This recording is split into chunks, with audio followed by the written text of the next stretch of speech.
Sunita TV. Greedy बहू magical rice cooker. अपने लालच से विमला कैसी कैसी मुश्किलें झेल रही है, इससे पहले की कहानी में हमने देखा।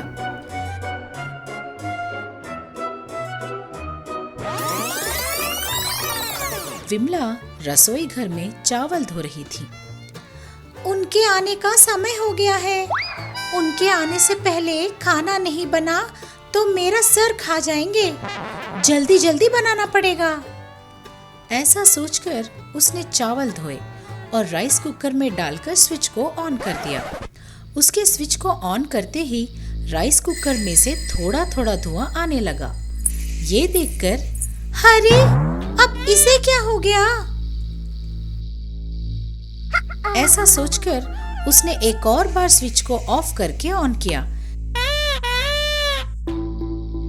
इस बार राइस कुकर में से और भी ज्यादा धुआं निकलने लगा। धुएं से विमला का मुंह पूरा काला पड़ गया। विमला उस काला चेहरे के साथ ही रसोई घर से बाहर निकली। हॉल में बैठी सास ने विमला को देखा और कहा, क्या हुआ री? चेहरे पे ये काला रंग कैसा? राइस कुकर खराब हो गई है सासू माँ। वो रोने लगी। राइस कुकर खराब होने पर कोई रोता है क्या भला? कैसी लड़की है तू? मैं राइस कुकर के खराब होने की वजह से नहीं रो रही। तो फिर? आपका बेटा आकर जब मुझे मारेगा तब रोने की भी ताकत नहीं होगी, इसीलिए अभी रो रही हूँ।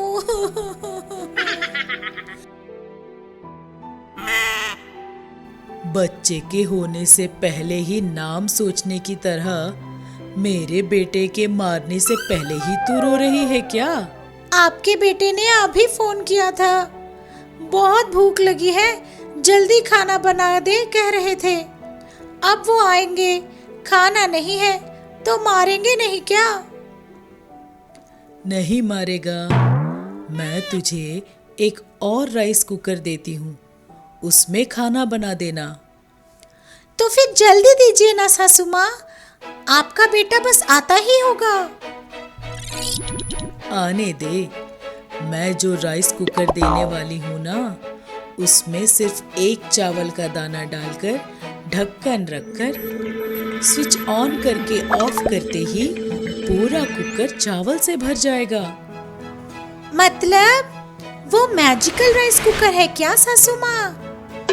हाँ। तो फिर जल्दी से दीजिए ना सासू माँ। सासू माँ ने राइस कुकर लाकर दी। उसे ले जाकर विमला अंदर चली गई। उसमें उसने एक चावल का दाना डाला, ढक्कन बंद की, स्विच ऑन करके ऑफ कर दी और ढक्कन खोला। सच में कुकर में चावल भरा हुआ था। ये देख विमला आश्चर्यचकित हो गई। अब मेरी परेशानियां गई समझो। चावल को साफ करना, उसे धोना, इन सब की कोई जरूरत नहीं। ऐसा सोचकर वो हर रोज उसी कुकर में खाना बनाकर खाने लगी। इस कुकर में सिर्फ खाना ही क्यों बनाऊं? सब्जी भी पका सकती हूँ ना। इसमें अगर एक आलू का टुकड़ा डालूं तो बर्तन भर के सब्जी बन जाए तो कितना अच्छा हो। उस बुढ़िया ने चावल का दाना डालने से चावल बन जाते हैं, बस यही बताया, लेकिन सब्जियों के बारे में नहीं। उसने नहीं बताया तो क्या हुआ? मैं खुद ही ट्राई करती हूँ। अगर बन गया तो ठीक है, नहीं तो ऐसे ही कंटिन्यू कर दूंगी। ऐसा सोचकर उसने एक आलू के टुकड़े को कुकर में डाल दिया और ढक्कन को बंद करके स्विच ऑन किया। वो 2 क्षण रुकी और कुकर का स्विच ऑफ करके ढक्कन को खोला। कुकर में पूरा आलू की सब्जी भरी हुई थी। ये देखकर, अरे वाह! इस कुकर में सिर्फ चावल ही नहीं, सब्जियां भी बनती हैं। अब सिर्फ चावल ही नहीं, सब्जी भी ज्यादा खरीदने की जरूरत नहीं है। सिर्फ एक एक खरीदने से काफी है। खूब पैसे बच जाएंगे। उसने सोचा और खुश हो गई। इस तरह वो रोज उस कुकर में चावल और सब्जी बनाकर खाती थी। एक दिन उसके गली में सब्जी वाला आया। सब्जी ले लो, सब्जी, आलू, भिंडी, प्याज, तरकारी ले लो। वो चिल्लाते हुए विमला के घर के सामने आया। ओ भैया, एक भिंडी कितने की दी? एक भिंडी? नहीं नहीं, 1 किलो बोला होगा। उसने मन में सोचा। मैडम, 1 किलो 40 रुपए। मैंने 1 किलो नहीं मांगा, एक भिंडी कितने की दी ये पूछा है। एक भिंडी का क्या करेंगी मैडम? मैं कुछ भी करूं, तुझे इससे क्या? एक भिंडी कितने की दोगे? पैसे वैसे नहीं चाहिए, ले जाइए एक भिंडी। तो मुझे एक आलू, एक भिंडी, एक बैंगन और तुम्हारे पास जो भी है एक एक दे दो। भद्रम दंग रह गया। सारे बस एक एक? हाँ। ये लो।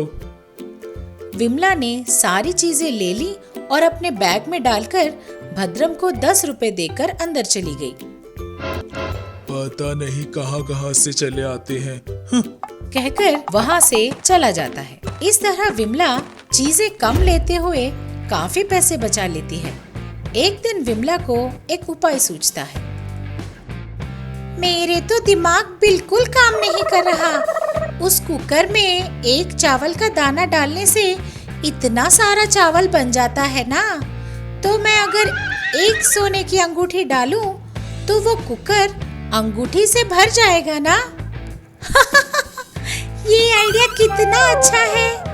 अगर अंगूठियों से वो कुकर भर जाएगा तो मेरी सारी मुश्किलें दूर हो जाएंगी। ऐसा सोचकर वो राइस कुकर के पास जाकर अपने हाथ की अंगूठी को निकालकर कुकर में डालकर स्विच ऑन करती है। बस उस कुकर से गहरा काला धुआं निकलकर पूरे घर पे छा जाता है। पूरे घर में काले धुएं को देखकर सास डर जाती है। अरे अरे, क्या हुआ? क्या किया तूने? पूरा घर जला डालेगी क्या? ऐसा कहते हुए वो विमला के पास आकर सारी बात जान लेती है। पगली कहीं की, तुझे अकल कब आएगी? कुकर में खाना बनता है, सोना या चांदी नहीं बनता। इतनी भी अकल नहीं तुझे? ये कुकर अगर तेरे पास ही रहा तो ये घर पूरा जलाकर राख कर देगी। इसे मैं अभी निकाल कर ले जाती हूँ। 1 मिनट भी तेरे पास नहीं रखूंगी। ऐसा कहकर सास वो कुकर लेकर चली गई। सास के जाते ही, छी, ये सब क्या हो गया? ऐसा सोचते हुए वो दुखी होकर बैठ गई।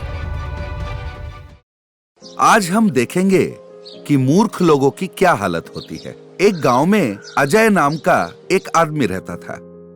उसे मक्खन पिघलाने के लिए एक हांडी की जरूरत थी। वो पड़ोस के गांव में अपने दोस्त विजय से एक मक्खन पिघलाने का हांडी ले आया। उसने लकड़ियों से चूल्हा तैयार करते समय हांडी को बाजू में रख दिया था। इतने में एक बिल्ली आई और हांडी पर चढ़कर वो झांककर अंदर देखने लगी। तब अजय ने उसे श करके भगाने का कोशिश किया। उसके हाथ हिलाने से उसका हाथ हांडी को लग गया। हांडी नीचे गिर गया और उसके 2 टुकड़े हो गए। अजय ने हांडी जोड़कर विजय को लौटा दिया। विजय ने हांडी में दरार को देखकर पूछा, यह कैसे हुआ? अजय ने कहा, मुझे नहीं पता। फिर वो वहां से चला गया। विजय ने महाराज को इसके बारे में बताया। अजय को समझ में नहीं आ रहा था कि वो क्या करे। तो वो गांव के एक बुद्धिमान आदमी के पास सलाह लेने आ पहुंचा। उस आदमी ने पूरी कहानी सुनी। फिर उसने कहा, इस पूरी घटना का कोई गवाह नहीं है। इस आधार पर मैं तुम्हें अपनी ओर से लड़ने के लिए 3 सलाह देता हूं। पहली, तुम जब ये हांडी लेकर गए थे उसमें पहले से ही दरार थी, समझ गए? दूसरी सलाह, तुम्हारे हांडी लौटाने के बाद शायद उसमें दरार आई हो। अच्छा। और तीसरी सबसे अच्छी सलाह कि तुमने विजय से हांडी ली ही नहीं थी। वैसे तो हांडी की कीमत 25 पैसे थी, पर उस आदमी के दिए हुए सलाह के कारण अजय ने उसे 1 रुपया दिया और वापस चला गया। अगले दिन राजा ने कार्यवाही शुरू की। अजय ने राजा से कहा, मैंने जब हांडी ली थी महाराज, तभी उसमें दरार पड़ी हुई थी, और सच कहूं तो शायद मेरे हांडी लौटाने के बाद उस हांडी में दरार पड़ गई हो महाराज। और ये दोनों भी नहीं तो एक आखिरी बात बताता हूं, मैंने विजय से हांडी ली ही नहीं थी। ये सुनने के बाद, तुम झूठे हो अजय, तुम्हें 2 रुपया जुर्माना भरना पड़ेगा विजय को। अजय ने सोचा, मैंने तो एक बुद्धिमान व्यक्ति की दी गई सलाह को इतनी अच्छी तरह से याद किया था और राजा को सुनाया भी, फिर भी मुझे 2 रुपए का जुर्माना क्यों भरना पड़ा? वो जुर्माना भर के वहां से चला गया। इस तरह के कई और मनोरंजक और ज्ञानवर्धक कहानियों के लिए बने रहिए हमारे साथ।